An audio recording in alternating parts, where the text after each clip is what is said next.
El Señor esté con ustedes. Del Santo Evangelio, según San Marcos.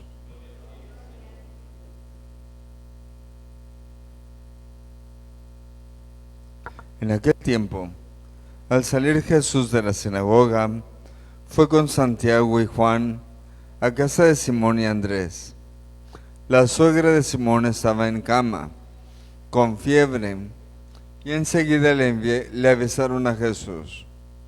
Él se le acercó y tomándola de la mano la levantó. En ese momento se le quitó la fiebre y se puso a servirles. Al atardecer, cuando el sol se ponía, le llevaron a todos los enfermos y poseídos del demonio, y todo el pueblo se apiñó junto a la puerta. Curó a muchos enfermos de diversos males y expulsó a muchos demonios, pero no dejó que los demonios hablaran, porque sabían quién era él. De madrugada, cuando todavía estaba muy oscuro, Jesús se levantó, salió y se fue a un lugar solitario, donde se puso a orar. Simón y sus compañeros lo fueron a buscar, y al encontrarlo le dijeron: «Todos te andan buscando». Él les dijo: «Vamos a los pueblos cercanos para predicar también allá el Evangelio, pues para eso he venido». Y recorrió toda Galilea, predicando en las sinagogas y expulsando a los demonios. Palabra del Señor. Hoy, vamos a recordar un poco el Evangelio del domingo pasado. Recuerden que Jesús fue hacia Cafarnaúm y era sábado. ¿A dónde fue Jesús en ese día? Ya estaba en Cafarnaúm, era sábado. ¿A dónde fue? A la sinagoga. Recuerden que era parte de la fe del pueblo de Israel el honrar el sábado porque era el día del Señor. Entonces Jesús, como buen judío piadoso, observante de la ley, va a la sinagoga y predica y enseña, y todos admiran de las palabras que salen de Jesús. Pero de entre toda esa gente que le escuchaba, salió un hombre. Ese hombre estaba sufriendo. ¿Por qué estaba sufriendo? ¿Qué padecía? Estaba sometido por un espíritu inmundo, por el demonio, y éste le hizo gritar: «¿Qué quieres tú con nosotros, Jesús de Nazaret? Ya sabemos que eres el Hijo, el Santo de Dios. ¿Acaso has venido a torturarnos?». Ciertamente el demonio conocía quién era Jesús, pero es un conocimiento insuficiente. Conocer a la persona de manera externa, el nombre, y tener un acercamiento. Él repelía la relación con Jesús. Ese «¿qué quieres tú con nosotros?», pues era una falta de interés para tener un contacto con el Señor. Y curiosamente es algo que nos puede pasar a nosotros en la vida cotidiana. El no querer tener una relación con el Señor más allá del hecho de ser cristianos. No un compromiso. Queremos los beneficios, la salud, el estar bien, la paz. Pero más allá, escuchar lo que Dios me pide, ahí sí tenemos nuestro límite. ¿Qué es mejor? ¿Una vida con Dios o una vida sin Dios. Aun cuando nos comprometa a algo, siempre nos va a llamar a algo. ¿Por qué? Porque somos sus hijos. Porque para cada uno de nosotros tiene un plan. Hay que saber descubrir cuál es el plan que Dios tiene para nosotros y tener confianza. ¿Cuál es esta confianza? Que Dios siempre va a querer lo mejor para todos y cada uno de nosotros. El día de hoy van a buscar a Jesús porque está enferma la suegra de Simón. Simón, que luego será llamado Pedro por Jesús. Y Jesús va y le atiende, acude, la toma de la mano, le levanta y queda sanada. Y dice el Evangelio que se puso a servir en ese momento. Pero no solo a ella, sino que su fama ya estaba siendo propagada, ya se había extendido por toda Galilea. Entonces, de todos los poblados, chiquitos, grandes, empezaron a acudir a Jesús. Y ese día llegaron muchos hombres, mujeres, de todas las edades con dolencias, con enfermedades. Y dice el Evangelio que se apiñonaron a la puerta de la casa. Es decir, era una muchedumbre que buscaba a Dios. La persona de Jesús es signo de la presencia del reino entre nosotros. Y ellos se fijaron en esa cualidad de quedar sanos, la salud. Para los antiguos, en la antigüedad, el hecho de padecer alguna enfermedad quería significar de que esa persona había pecado y que la consecuencia del pecado era la enfermedad misma. Sabemos que no es así en la actualidad. La enfermedad no es un castigo. Es algo que todos podemos pasar en uno u otro momento.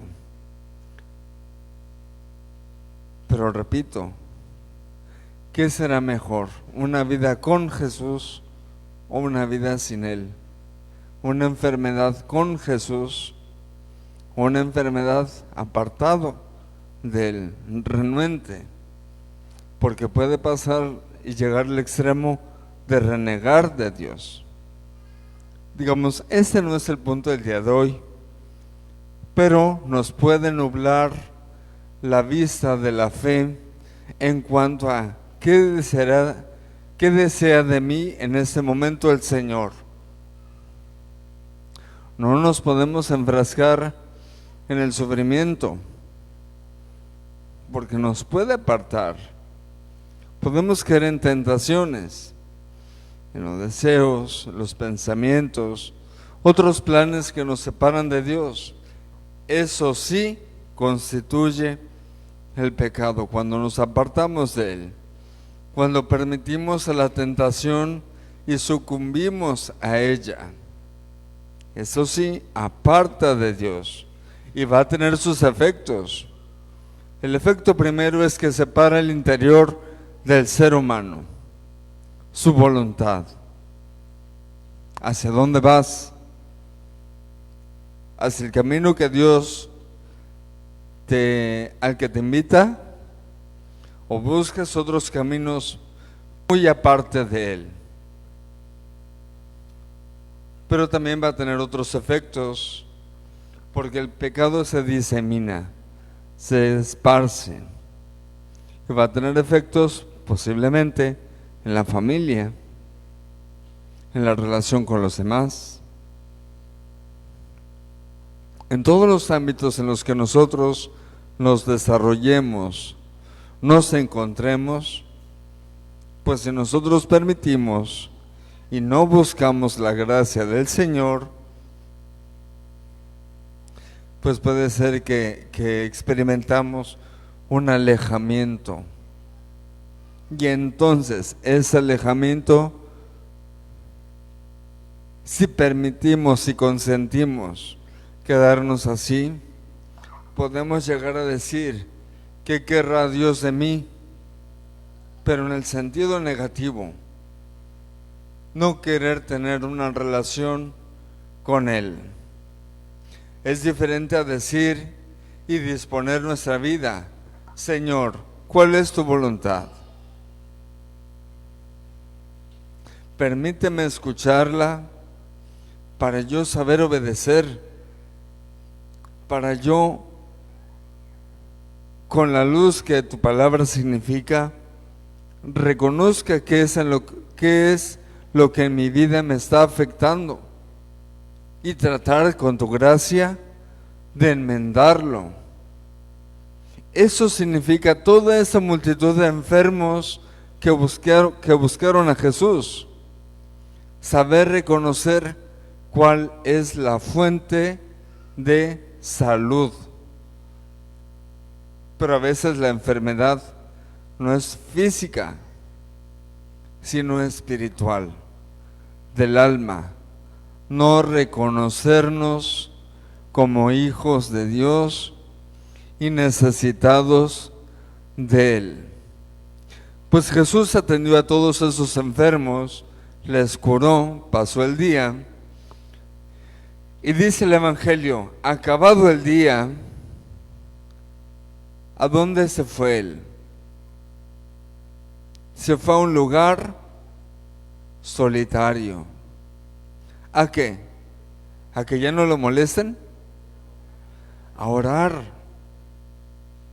a orar, a hablar con Dios, a volver a confirmar cuál es su misión. Y es algo que nos falta a nosotros. No revisamos cómo vamos caminando en cuanto a lo que Dios me va pidiendo. Y eso es diario. ¿Cómo voy caminando en ese encuentro? Que no se nos pase el orar, el hablar con Dios, en entrar en diálogo. No es repetición, es el rezo. Orar es que tú le expongas al Señor cuáles son tus necesidades, cuáles son tus planes, tus proyectos, necesidades, angustias también, incluso tus alegrías, pero manifiéstaselas. No hay que tener miedo de encontrarnos con el Señor. Hay que estar dispuesto, porque el diálogo es entre dos, entre tú y Dios. Pero no nada más es hablar uno, sino también saber escuchar.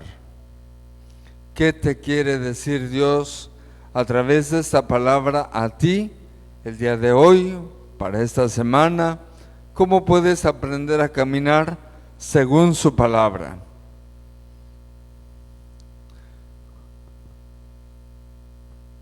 Cuando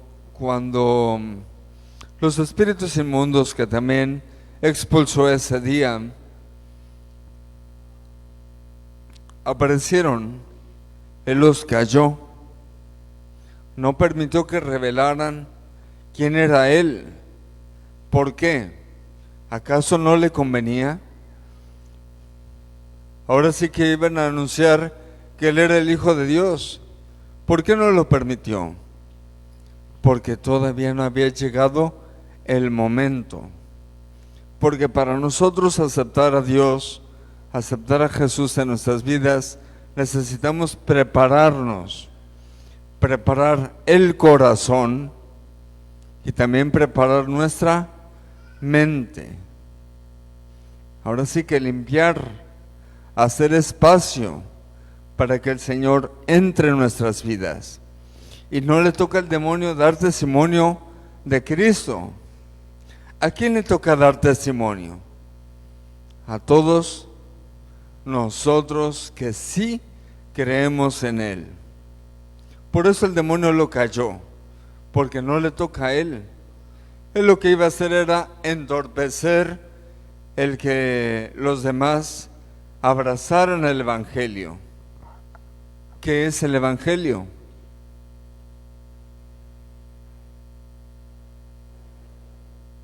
Fuerte. La palabra de Dios. ¿Quién es la palabra de Dios? Jesús. Es la persona de Jesús. No es una palabra escrita. No son las palabras, sino que es la presencia de Jesús, Hijo de Dios, y que se hace cercano. Y eso fue lo que significó este Evangelio el día de hoy, que Jesús muestra la misericordia de Dios entre los hombres. Por eso cuando le fueron a buscar otra vez, dijo, pues, ya aquí la obra está hecha. Ahora hay que ir a otros lugares a anunciar el Evangelio, a preparar, a disponer esos corazones para que acepten la entrada de Jesús en sus vidas. Pues hay que prepararnos, hay que disponernos a la escucha del Evangelio, en el diálogo de la oración. ¿Cómo te propones preparar? ¿Cómo te propones aceptarlo en tu vida? No como una cruz que colgamos en casa o en la puerta, sino que estamos llamados a testimoniar quién es Jesús, cómo le he encontrado, cómo le puedo yo hacer para que otro por tu medio lo conozca, para que aprenda a crecer en la fe. Todos nosotros somos constructores del reino de los cielos. Esa es parte de nuestra misión como cristianos. A eso no podemos decirle que no. Hay que pedirle al Señor que nos fortalezca en la fe, que nos ilumine con su palabra, que ilumine lo más recóndito de nuestro corazón, aquellas cosas que hay que trabajar, quizás pecados que hay que dejar atrás, buscar la gracia del Señor para ser verdaderos hijos, dando testimonio de Cristo ante el mundo. Que así sea.